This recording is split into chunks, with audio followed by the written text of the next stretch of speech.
at Iowa State. Jamie Pollard joins us, Sikkim 365 Radio and 365 Sports. Jamie, thank you very much for your time. We appreciate it. With the Big 12 governance meetings about to begin, what's the difference between something that goes on this week compared to other Big 12 meetings? Is this more the administration part of it, or also what?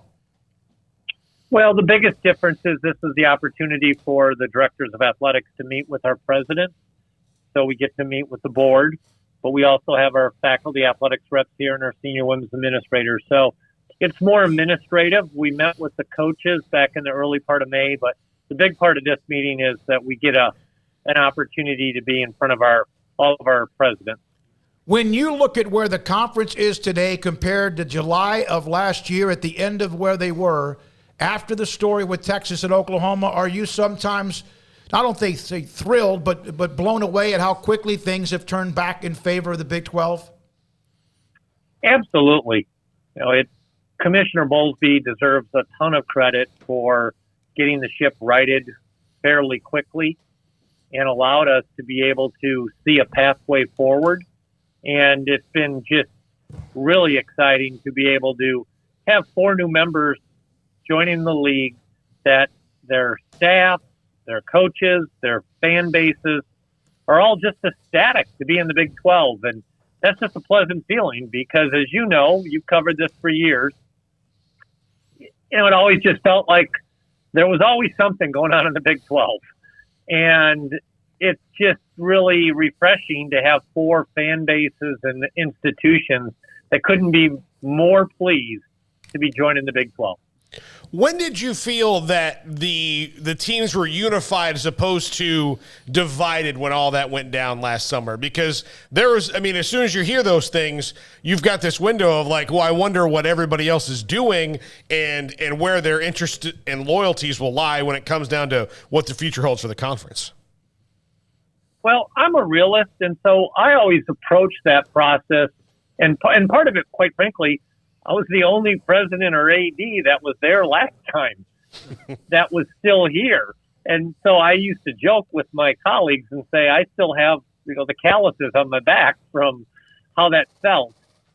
What changed it for, I believe, was the day the Pac-12 announced they weren't going to expand.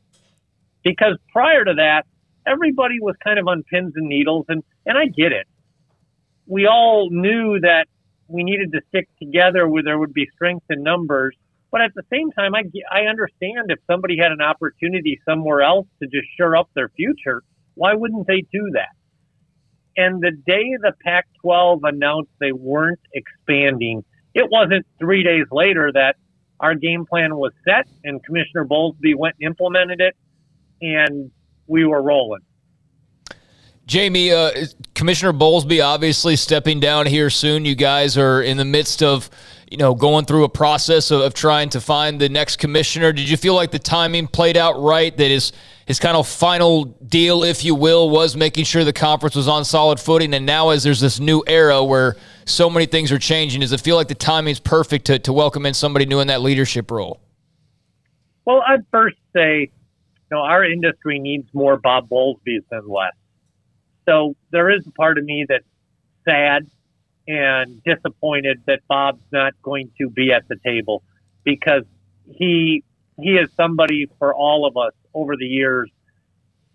It's a thankless job, yet at the same time, he always did it with integrity. He cares about student athletes. And most importantly, from the director of athletics standpoint, he was one of us. So he understood the issues we all deal with on our campus. At the same time, there's an end to all of our times in leadership, and he had no intentions to going beyond his current contract. And so for him to step aside at this point in time so that we can tackle the big issues that we have in front of us, which is onboarding the 4 new members, offboarding the 2 outgoing members, and solidifying our television future, it's tough to leave in the middle of that. So I think what he did is he got the 4 new members lined up, and then now's the time to hand off the baton to the next person to take it from here. When do you think that the 2 outgoing members, I know what's being said, Do you think there's any chance that they could be leaving before 2025? And would that be best for the Big 12 if they did? Well, that's a real loaded question, because if we've learned anything through all of this, and I'll even go back to the last time we went through this back in 2010-12, you can say something today and it could change tomorrow. Yep. So what I would say is anything can always happen. It doesn't feel like they're going to leave before then. There are a lot of challenges for them to leave. Some of them being financial, others being some other issues. That's not to say that there couldn't be something worked out, but to my understanding, they are in through the duration. And to say whether there's an advantage or disadvantage, I could cite both. It would just depend on the particular situation.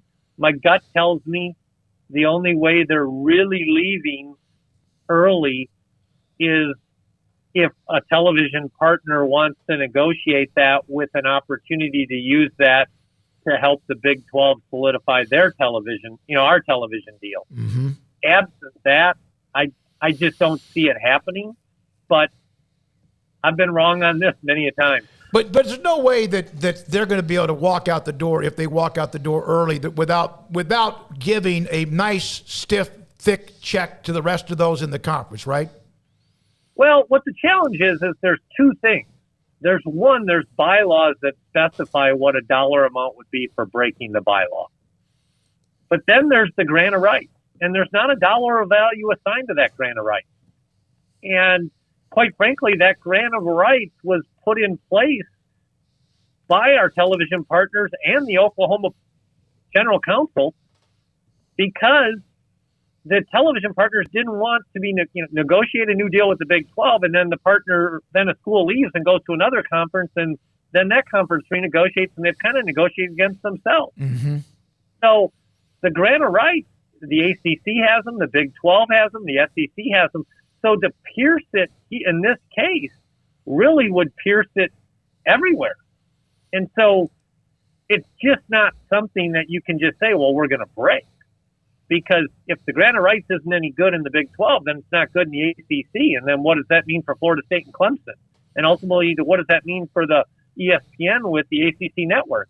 So there's just a lot of issues that go beyond, well, there's an $80 million bylaw requirement. And so I don't think it's just that simple.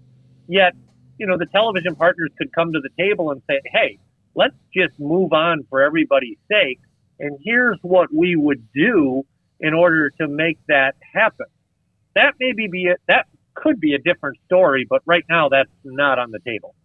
What do you think is once governance comes into understanding, whatever that turns out being, and I guess we'll have more understanding, here in the coming months and weeks. But what do you think is the next biggest thing for college athletics to wrap their arms around after governance? Wow, that's a tough one for me because governance is just so all-encompassing. Because, for example, the plan on the table from some of the Big Ten athletics directors to move football to the college football playoff, that sounds simple because it's just a statement, but the backfilling of all of what that would require. And then what does that mean for basketball? And what does that mean for other sports? So, the governance structure could be solved in a way that creates other issues, or it could be just solved with, well, here's another set of NCAA parameters that are coming out of the Transformation Committee. And if that happens, then I think the next big challenge will be, well, really what happens with the college football playoff? Because there's so much money involved in that particular situation that it really could drive what the future looks like. And I say that with this lens. You don't have to go back very far in history to watch how this has played out before. The NAIA was basically made obsolete by the creation of the NCAA. and the AIWA, which I believe, whatever that acronym was, which was Women's Athletics, was deemed obsolete by the creation of the NAIA. And so, you don't have to really spend a lot of time connecting the dots to say, if college football breaks away and, pick your organization, but let's say it's the College Football, Association, you don't have to, let your mind go very far to say that could be the end of the NCAA, just like the NCAA made basically the NAIA obsolete. So it'll be real interesting just to see how this all plays out. Jamie, how much different is your day scheduled in terms of what you spend time on now because of NIL, because of transfer portal, because of governance, because of all these things versus, let's say, even a couple of years ago? Well, probably the most amount of time is just spent on trying to decipher what's fact and what's not. There's personally the NIL and pay for play at Iowa State University hasn't really caused us a whole lot of consternation, other than your head's always on a swivel because there's these rampant rumors of everything that's supposedly happening or not happening. And quite frankly, at Iowa State, we've got a great set of coaches that have been with us for a while, much like Baylor does. And they're grounded in great culture. Mac's got a great culture at Baylor. And the coaches are able to trade on what they do really well, which is develop athletes and build trust and help young men and young women prepare for life after sport. And they do it extremely well, and we do it extremely well. And that's what I think we're trying to be focused on. At the same time, there's just all this noise that can be a distraction, but you got to let it not be a distraction. Jamie, when you meet tomorrow, or when the meetings occur this week, and whether it's this one or the ones that was back in Scottsdale, whatever it is, can you try to describe the room, what UT and Oklahoma are allowed to be a part of or not? Are they like? Is it like a mediation where you guys are meeting and then you go into another room and explain to them what's been said? No, they've been in it as full members. They've been in everything. They were in Phoenix. They were in probably 95%.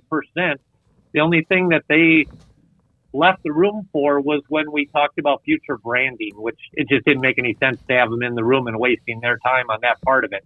No, but we also had the new members with us in Phoenix, and we're going to have the new members with us this week, which is, which was also a different dynamic for everybody in the room.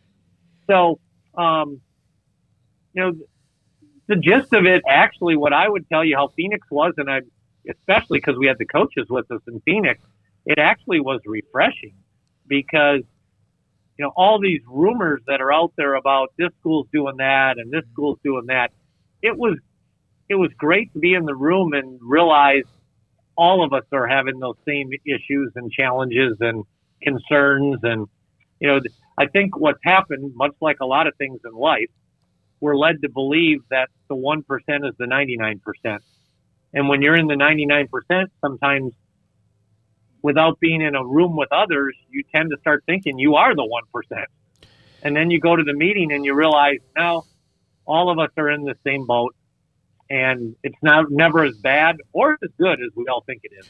I saw your tweets over the weekend about the NCAA, the various qualifiers of the regional meets and all that. And I saw your notes about a couple of different races that the NCAA ruled one way or the other. And I know you weren't happy about it, but I want to get into that because are they listening at all? And number two, you're having a pretty darn good year athletically. I think out after the winter fall and winter, you were 20th in the Directors' Cup. And I know that you've done some good things since then as an organization, as an athletic department. Can you talk, first of all, about the NCAA and various rulings they made in track and field the last few days? Well, it's just a travesty for student athletes. The fact of the matter is, it would be if we told the officials in basketball that you can call everything normally for the round of 32 and for the Elite Eight and for the Final Four. But in any game involving the Sweet 16, you can't use DVD Sports. You can't make any calls during the game. because that's in essence what they did for the track regionals.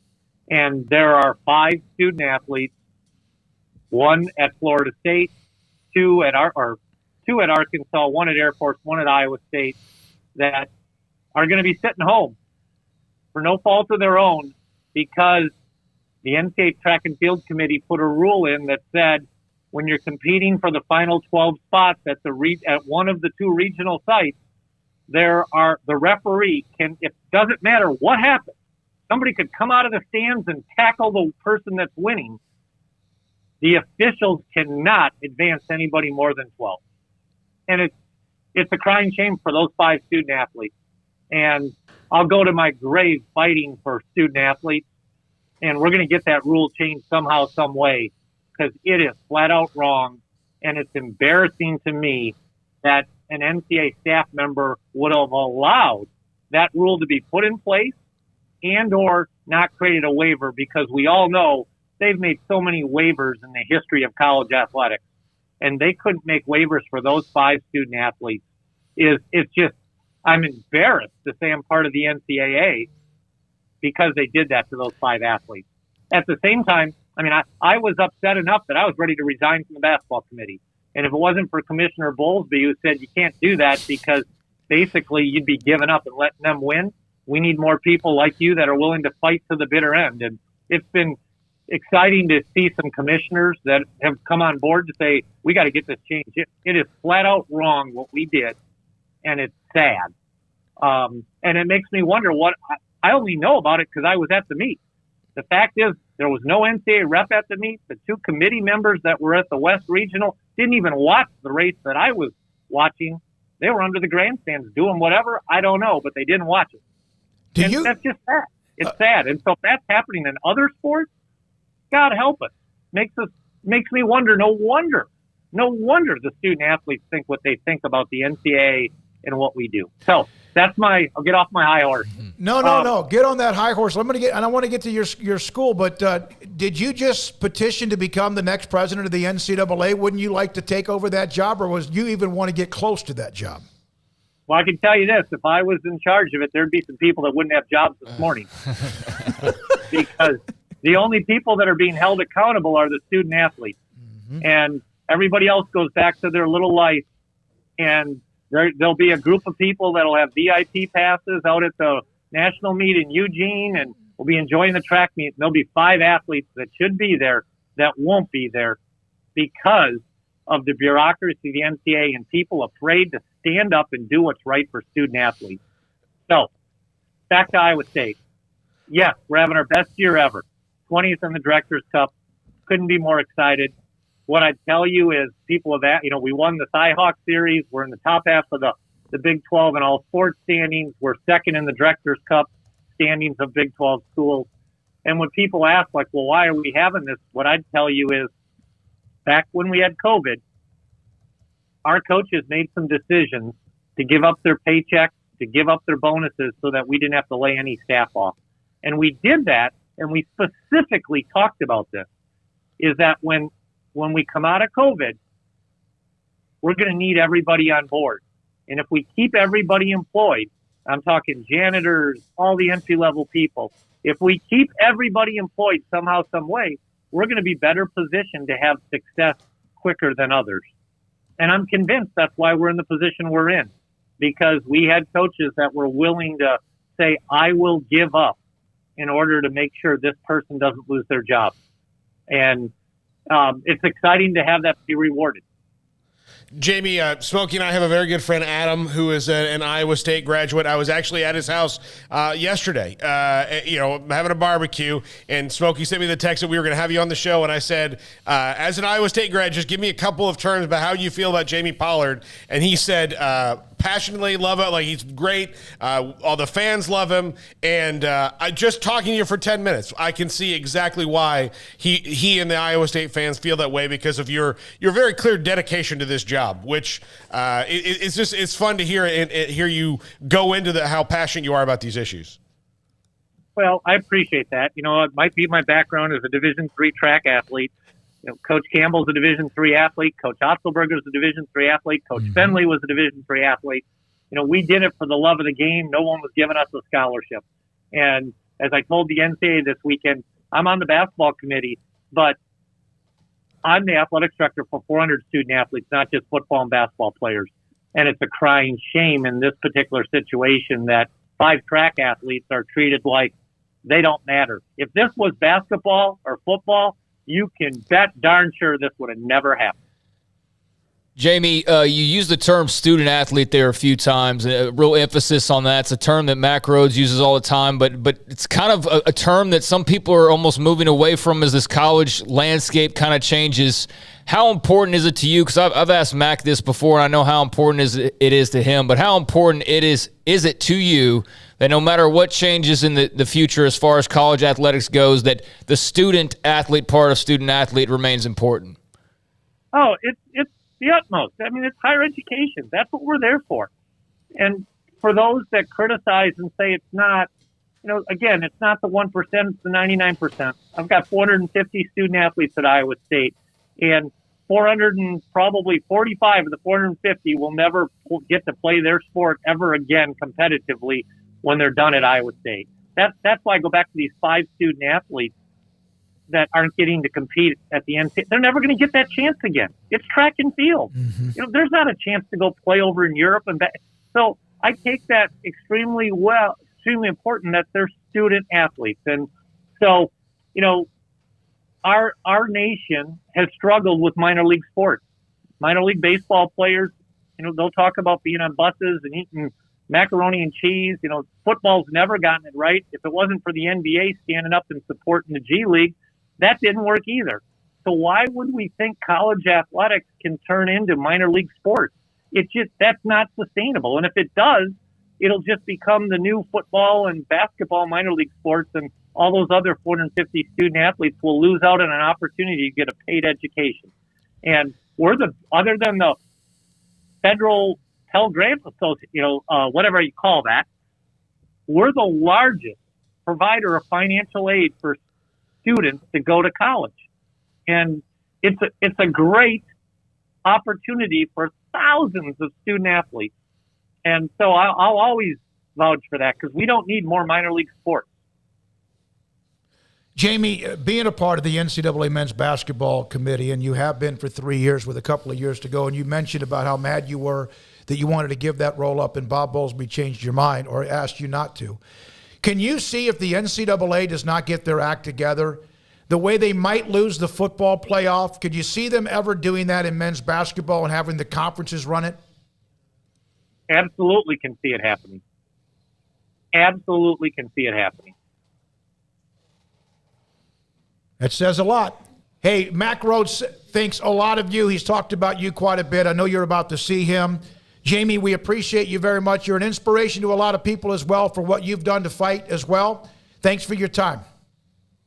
Thank you, guys. I really appreciate you having me on. Hope to meet you one day. Jamie Pollard, Athletic Director, Iowa State University. And boy, how about some truth serum